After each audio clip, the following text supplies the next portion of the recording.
Malam ini, para pemimpin negara G20 akan melakukan makan malam bersama atau gala dinner di GWK alias Garuda Wisnu Kencana, Kuta Selatan, Bali. Dan ada juga nanti praktisi kuliner William Wongso yang dipercaya untuk mendesain menu bagi para pemimpin negara G20. Waduh, apa saja nih tantangannya? Kita langsung bergabung, ada Jessica Wulandari yang akan berbincang langsung dengan William Wongso.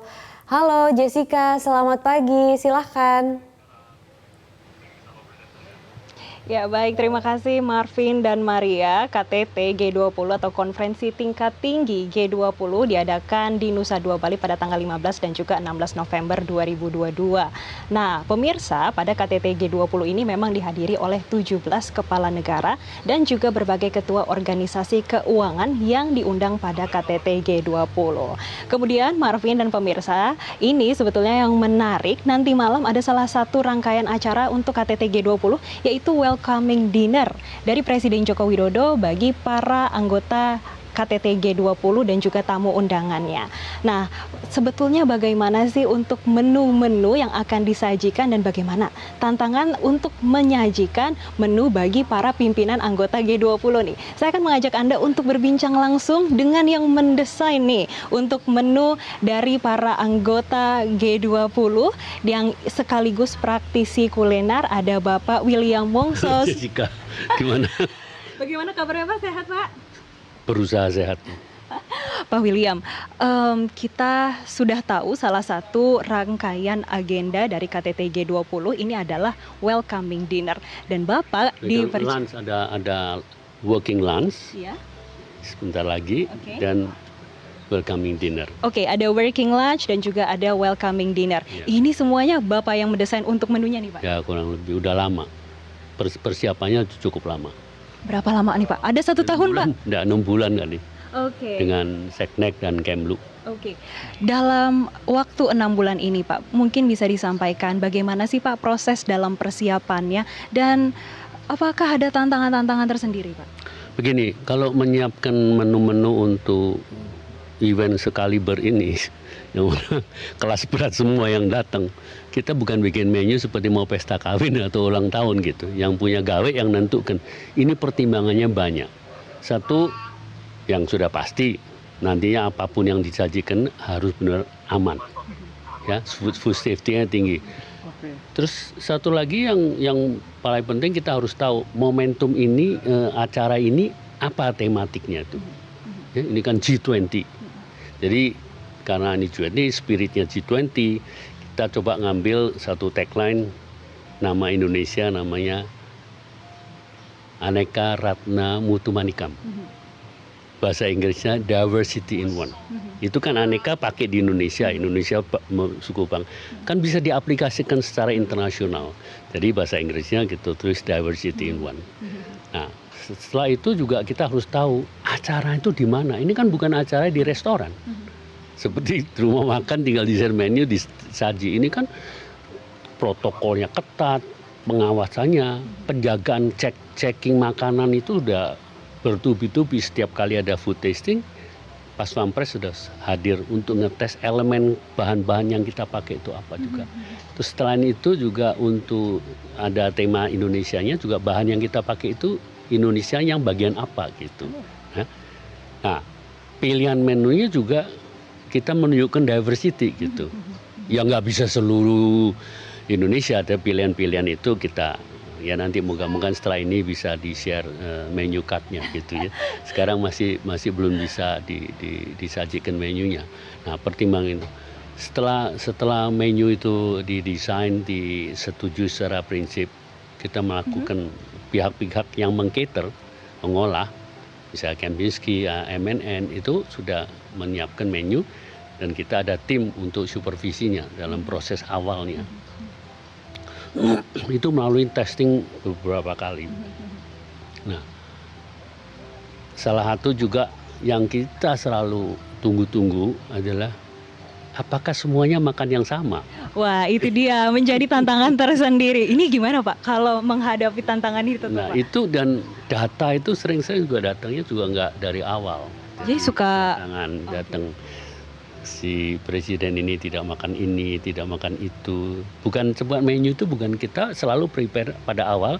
Dasarnya itulah normal dan non-vegetarian dan vegetarian.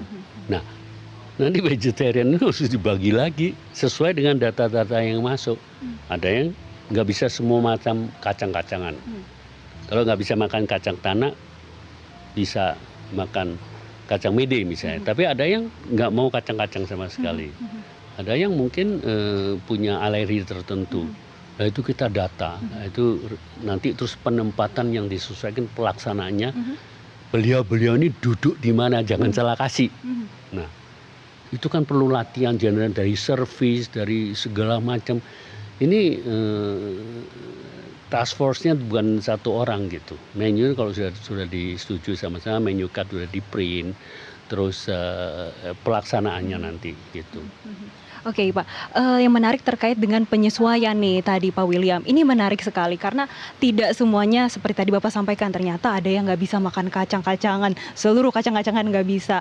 Nih Pak, mungkin adakah yang punya special request harus seperti ini? Misalnya saya cuma bisa makan tumbuh-tumbuhan saja atau seperti apa Pak? Loh, iya, misalnya kalau yang vegetarian semua, ditambah lagi mungkin nggak makan semua yang ditanam di tanah. Ada nih yang begini nih Pak. Misalnya tidak makan bawang merah, bawang putih, terus bawang bombay, terus apa-apa yang dari tanah. Jadi murni tumbuhan di atas tanah. Gitu. Wah ini menarik sekali sebetulnya. Pak William, selanjutnya yang saya ingin tanyakan juga nih Pak, terkait dengan menu. Tadi malam maksud kami nanti memang masih dirahasiakan menunya kan ya Pak. Tapi mungkin bisa dikasih bocoran menu-menunya seperti apa sih Pak? Menu kan terjadi, biasanya kalau saya mendesain menu seperti kaliber ini tidak lebih dari 4 course. Karena pertimbangan juga food safety, terus quality nggak kompromi, rasa Indonesia tanpa pedas, tanpa alkohol. Ya. Halal nggak Pak? Oh semuanya harus halal. Dipastikan semuanya halal. Semuanya halal, itu nggak ada kompromi gitu. Jadi menu dasarnya adalah non vegetarian dan vegetarian gitu. Itu dari appetizer, soup, main course, dan dessert. Ya, itu cuplikan dari sana sini di antara Indonesia. Nah, nanti juga pada waktu pelaksanaan juga ketentuannya adalah berapa lama sih makan malam itu yang disepakatin bersama. Nah dari situ nanti kalau perlu kita kurangin menunya. Oh masih karena ada penyesuaian. Masalah servis yang masif gitu. Oke, masalah servis. Pak, terakhir nih saya ingin tahu, mungkin Bapak sebagai pendesain dari seluruh menu yang akan disajikan nanti malam, harapannya nih Pak seperti apa? Semuanya berjalan dengan lancar, tidak ada salah kirim, dan timingnya ini nggak bisa lari dari timing. Semua timing itu diperhitungkan. Jadi dan nggak bisa acaranya molor pasti. Nah itu service sequence-nya, ketepatan, ya memang yang kita merekrut itu juga anak-anak, banyak anak-anak dari sekolah. Dilatih udah berapa hari, mereka juga bakal kecapean. Oh, berarti ini juga memberikan dampak bagi bahwa kebanggaan ini yang luar biasa buat anak-anak generasi yang akan datang, bahwa dia bagian daripada seperti yang dapat kesempatan untuk paskibra. Ini juga sama gitu. Saya pernah ngalamin service untuk di sana, ada Presiden Biden, ada dan begitu, ada Presiden Jokowi gitu. Baik Pak William, kami doakan acara malam ini di welcoming dinner bisa berjalan dengan lancar, dan tentunya ini juga akan memperlihatkan bagaimana posisi Indonesia dalam presidensi G20 ya Pak ya. Luar biasa, saya rasa akan sangat saya ikut merinding sebenarnya, ikut dan bangga sekali. Baik, terima kasih Bapak William Wongso selaku praktisi kuliner dan juga sekaligus yang mendesain menu dari welcoming dinner dan juga lunch ya Pak ya. Pada siang hari ini sudah bergabung bersama kami, sudah menyampaikan bagaimana tantangan dan juga progres dan juga bagaimana persiapan untuk welcoming dinner nanti malam di Garuda Wisnu Kencana Cultural Club. Dan pemirsa, Maria dan Marvin, begitulah tadi wawancara kami dengan Bapak William Wongso bagaimana terkait dengan persiapan. Tentunya kita berharap untuk welcoming dinner ini bisa berjalan dengan lancar karena ini nanti juga akan melihat bagaimana citra Indonesia dari sisi lidah kita. Dan saya kembalikan ke Anda Marvin dan Maria.